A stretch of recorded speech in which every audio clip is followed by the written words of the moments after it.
Audio 4 आदर्शों की बलिवेदी पर जीवन पुष्प चढ़ाना सीखें भाग 1। लेखक वेदमूर्ति तपोनिष्ठ पंडित श्री राम शर्मा आचार्य। महाराष्ट्र के कोंकण क्षेत्र में एक छोटा सा गांव है शिरढोण। यह गांव प्रकृति की गोद में बैठा एक नन्हा सा शिशु लगता है। घाटियों के अलावा कोंकण प्रदेश वन और पर्वतों से भी घिरा हुआ है। वन और पर्वत ऐसे दुर्गम कि कोई व्यक्ति खो जाए तो वापस लौटने की राह भी न मिले। कुछ विशेष जातियां हैं जो वहां की मूल निवासी कही जाती हैं और इन वन पर्वतों की इंच इंच जमीन से परिचित हैं। ये जातियां लूटमार और डकैती का काम करती हैं तथा जरायम पेशा भी हैं, ऐसा लोग मानते हैं। पर साथ ही स्वामी भक्त मैत्री धर्म को आखिरी सांस तक निभाने वाले और विश्वास पात्र भी होते हैं। जो भी हो, इसी भूभाग में शिरढोण गांव में 4 नवंबर 1845 ईस्वी को वासुदेव ने जन्म लिया। उनके पिता बलवंत राव उस क्षेत्र के सभी निवासियों द्वारा आदरित और सम्मानित व्यक्ति थे। कहा जाता है कि मुगल काल में उनके पूर्वज जागीरदार थे। उस समय का वैभव तो तब नहीं रहा था, लेकिन प्रतिष्ठा और सम्मान में वह कुल उसी स्थान पर बना रहा। इसका एक कारण यह भी था कि पर दुख कातरता शायद उस कुल के सभी सदस्यों को संस्कारों के रूप में विरासत से मिलती थी। कोई भी दुखी या विपदा का मारा उस परिवार में जाकर शरण पा लेता था। इसलिए लूटमार और डकैती करने वाले चरायम पेशा जाति के लोग भी फड़के परिवार को वही आदर देते थे जो वहां के आम आदमी। फड़के की प्रारंभिक शिक्षा मराठी भाषा में हुई और फिर उन्होंने थोड़ी बहुत अंग्रेजी भी पढ़ी, पर उनका मन पढ़ने लिखने या स्कूल में नहीं लगता। शिरढोण क्षेत्र की प्राकृतिक सुषमा और रम्य घाटियां उन्हें अपने पास बुला लेती और वे घने जंगलों घाटियों में घूमते रहते। वहां के देहाती और आदिवासी लोगों के बीच रहकर फड़के ने शरीर साधना की, खूब व्यायाम करने लगे और घुड़सवारी भी सीख ली। आगे की शिक्षा पूरी करने के लिए उन्हें पूना भेज दिया गया। उसी दौरान हुआ सन 57 का स्वतंत्रता संग्राम, जिसकी लपटें देश भर में फैलीं और जनमानस को आंदोलित कर गईं। अंग्रेज सरकार की जड़ें भी इस क्रांति से हिल उठीं। क्रांतिकारियों की कुछ गलतियों और अंग्रेजी सेनाओं के आधुनिक साधनों सामर्थ्यों के कारण यह क्रांति दबा दी गई और उसे सैनिक विद्रोह गदर का नाम दिया गया, ताकि लोगों को उसकी स्मृति भी कोई अच्छे रूप में न रहे।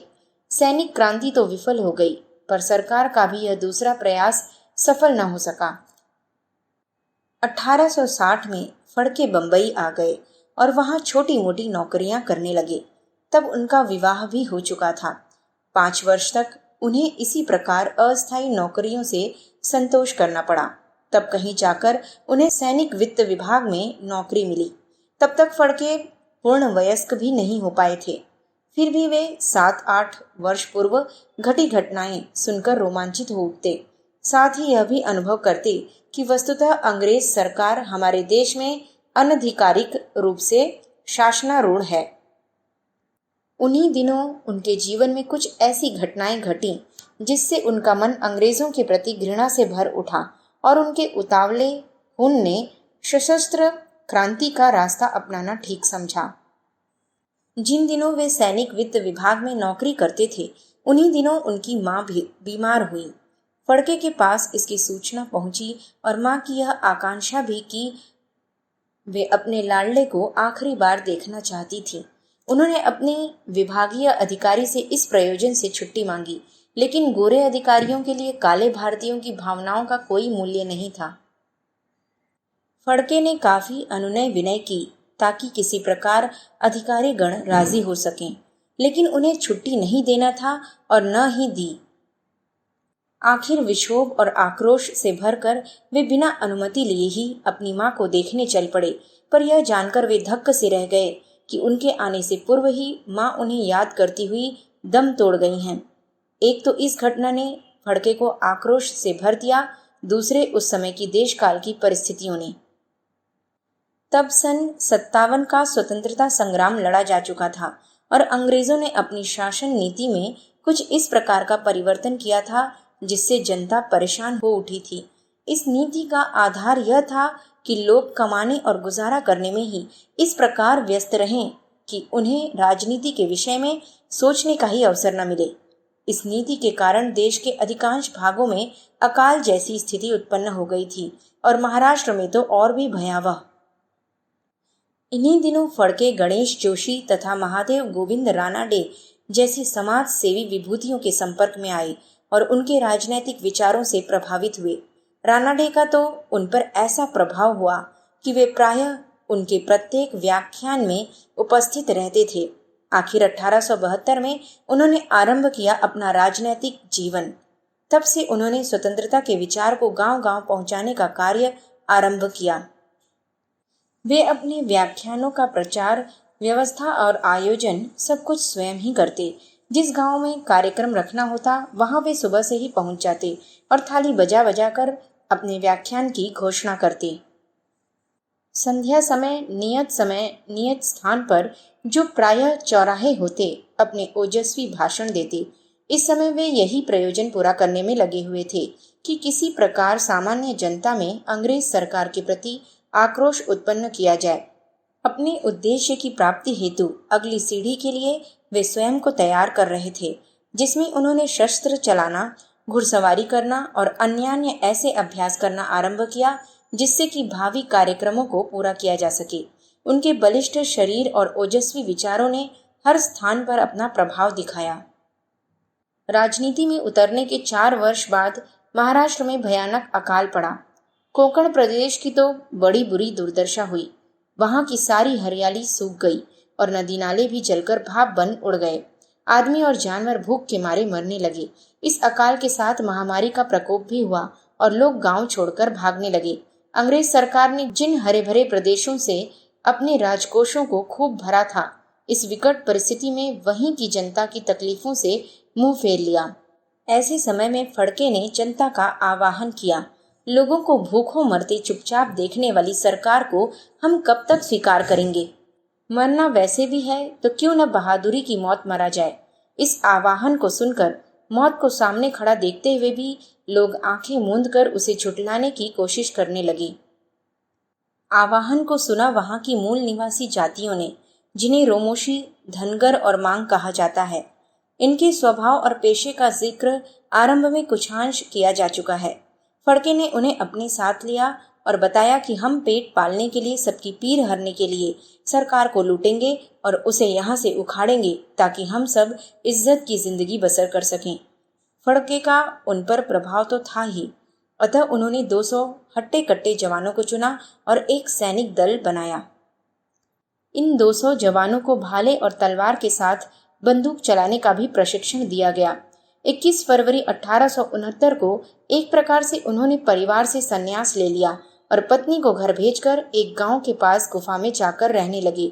अब आगे का कार्यक्रम तय किया गया, उन लोगों को लूटना जिन्होंने अंग्रेजों की कृपा दृष्टि से गरीब जनता का खून चूस चूस कर अपनी तिजोरियां भरी हैं। इस लूट से गुरिल्ला टुकड़ियों के खर्च की व्यवस्था भी बनाई जाती और सैनिकों को आधुनिक शस्त्रास्त्रों से लैस करने का प्रबंध भी किया जाता। यह दल एकदम इतना सक्रिय हो गया कि महीने भर के अंदर इसने कई गांवों में जमींदारों और शोषणकर्ताओं को लूटा। यही नहीं, पुलिस थानों को भी नहीं बख्शा। सेना और पुलिस चौकन्नी हो गई। इधर फड़के ने पूना का सरकारी खजाना लूटने की योजना बनाई। लोग तो समझ रहे थे कि ये साधारण डकैत होंगे, पर जब फड़के ने अपने घोषणा पत्र का सार्वजनिक प्रकाशन किया तो जनता दंग रह गई और सरकार भयभीत हो उठी। इस घोषणा पत्र में गुरिल्ला लड़ाई द्वारा अंग्रेजी सरकार को भारत से खदेड़ने तथा क्रांतिकारी सरकार बनाने का विचार दर्शन और कार्यक्रम था। पुलिस अधिकारियों ने फड़के को गिरफ्तार करने तथा उनकी टुकड़ी को नष्ट करने का अभियान एक होशियार मेजर डेनियल को सौंपा। डेनियल अपने साथ कुछ सैनिक लेकर कोंकण प्रदेश के गांव-गांव में फैल गए और वहां के निवासियों को तंग करने लगे। पुलिस और सेना ने फड़के को जीवित या मृत पकड़ने वाले के लिए इनाम का इश्तहार छापकर गांव-गांव में चिपकाया और वहां पर अपने तंबू ताने। पर उन्हें यह जानकर बड़ा आश्चर्य हुआ कि 2-4 दिनों बाद ही फड़के की क्रांतिकारी सरकार ने बंबई के गवर्नर, पूना के मजिस्ट्रेट, सेशन जज और अन्य अंग्रेज पुलिस अधिकारियों के सर काटकर लाने वालों के लिए इनाम की घोषणा के इश्तहार उन सभी गांवों में चिपकवा दिए। किसी प्रकार मेजर डेनियल को यह पता लग गया कि फड़के तथा उनके साथी तुलसी की घाटी में हैं। मेजर ने अपने विश्वसनीय जाबाज सैनिकों को लेकर तुलसी घाटी को घेरा। फड़के तथा उनके साथियों को जैसे ही पता चला, उन्होंने मुठभेड़ की और डेनियल को पीछे हटना पड़ा। उसने कई बार प्रयत्न किए पर सफलता नहीं मिली। गुरिल्ला दल के पास सीमित मात्रा में ही मैगजीन हुआ करती थी, अतः लंबे संघर्ष में दुर्भाग्यवश वह समाप्त हो गई और इस बार फड़के के साथियों को पीछे हटना पड़ा। इसके बाद फड़के कुछ समय तक शांत रहे क्योंकि उनकी शक्ति का काफी ह्रास हुआ था। इस शांति काल में उन्होंने अपनी सेना का पुनर्गठन किया और पुनः सक्रिय हो गए।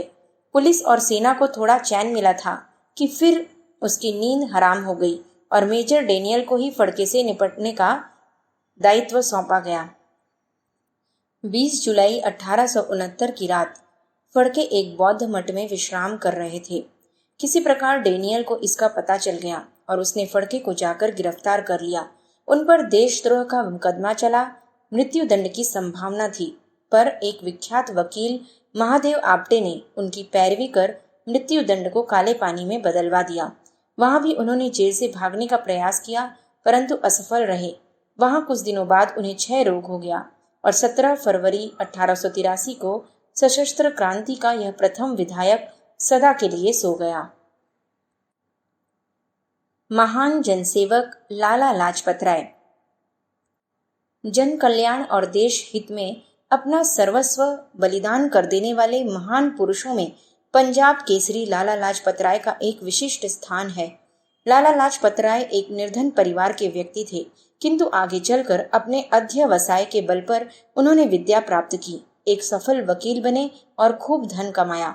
लेकिन बाद में उन्होंने अपनी सारी विद्या, बुद्धि और संपत्ति देश जाति के जागरण में ही लगा दी। अपने व्यक्तिगत जीवन में वे सदा सादे और सामान्य ढंग से ही रहते रहे। सारे सुखों और सारी संभावनाओं को छोड़कर वे आजीवन देश धर्म की सेवा करते रहे और अंत में स्वाधीनता के प्रयत्न में उन्होंने अपने प्राण तक उत्सर्ग कर दिए। लाला लाजपत राय का त्याग, बलिदान और जन सेवा के कार्य सदा सर्वदा स्मरणीय बने रहेंगे। कांग्रेस के माध्यम से देश की सेवा करने के अतिरिक्त लाला लाजपत राय ने जनहित की अन्य और भी दिशाओं में अपनी सेवाएं समर्पित की हैं। पंजाब डीएवी कॉलेज और उसकी शाखा प्रशाखाओं के विस्तार में लाला लाजपत राय का प्रमुख हाथ रहा है। उन्होंने प्राथमिक शिक्षा का प्रसार करने के साथ साथ एक राधा कृष्ण हाई स्कूल की स्थापना कराई और इन शिक्षा संस्थाओं में अवैतनिक अध्यापन कार्य भी किया। सामान्य शिक्षा प्रसार के साथ साथ उन्होंने स्त्रियों और अछूत बालकों के लिए भी अनेक पाठशालाएं स्थापित कराईं और उनका व्यय भी अपने पास से दिया। अछूतों के उद्धार और सुधार के लिए उन्होंने न केवल प्रचार ही किया, बल्कि 40,000 रुपए नकद अनुदान देकर अपनी सच्ची सेवा भावना प्रकट की। उन्होंने एक अखिल भारतीय अछूतोद्धार कमेटी बनाई और उसके कार्यकर्ताओं की सहायता से अछूतों की सेवा के कार्यक्रम चलाए। गुरुकुल कांगड़ी में अछूतों का एक अखिल भारतीय सम्मेलन बुलाकर उनकी समस्याओं पर विचार किया। कांग्रेस द्वारा हिंदू हितों की रक्षा न होते देखकर लाला लाजपत राय ने हिंदू महासभा की स्थापना की और बहुत समय तक उसकी अध्यक्षता करते रहे। इसके अतिरिक्त उन्होंने पंजाब शिक्षा संघ, तिलक स्कूल ऑफ पॉलिटिक्स आदि संस्थाओं की भी स्थापना की। जिस समय वे कांग्रेस मिशन पर इंग्लैंड गए, उस समय उन्होंने यूरोप के अन्य देशों में भारतीय हित का प्रचार करने के साथ साथ इंडियन इंफॉर्मेशन ब्यूरो की स्थापना की और यंग इंडिया एवं पॉलिटिकल फ्यूचर ऑफ इंडिया आदि अनेक महत्वपूर्ण पुस्तकें लिखीं। लाला लाजपत राय ने भारतीय स्वतंत्रता के हित में असहयोग, स्वदेशी बहिष्कार आदि सभी आंदोलनों में भाग लिया, जिसके कारण उन्हें न केवल देश की जेलों में वर्षों तक यातना सहनी पड़ी, अपितु देश निकाला पाकर मांडले की नारकीय जेलों में रहना पड़ा। बंग भंग आंदोलन के समय लाला लाजपत राय ने अपने प्रचार द्वारा सारे देश में आग ही लगा दी और उसके बाद तो साइमन कमीशन के बहिष्कार आंदोलन में उन्होंने पुलिस की लाठियों का लक्ष्य बनकर अपने प्राण ही दे दिए। इस प्रकार देश जाति के हित में अपना जीवन और प्राण उत्सर्ग करने वाले लाला लाजपत राय ने उत्तर भारत के अकाल, राजपुताना के दुर्भिक्ष और कांगड़ा के भूकंप के समय जो सेवाएं की, उसके लिए तो शत्रु सरकार ने भी उनकी प्रशंसा की थी। उन्होंने आपत्ति पीड़ितों की सेवा सहायता में दिन रात एक कर दिया और तब तक चैन की श्वास न ली जब तक जनता का कष्ट दूर न हो गया। इस प्रकार जनसेवा में अपना सर्वस्व दे देने वाले लाला लाजपत राय हमारी सबकी श्रद्धा के पात्र हैं।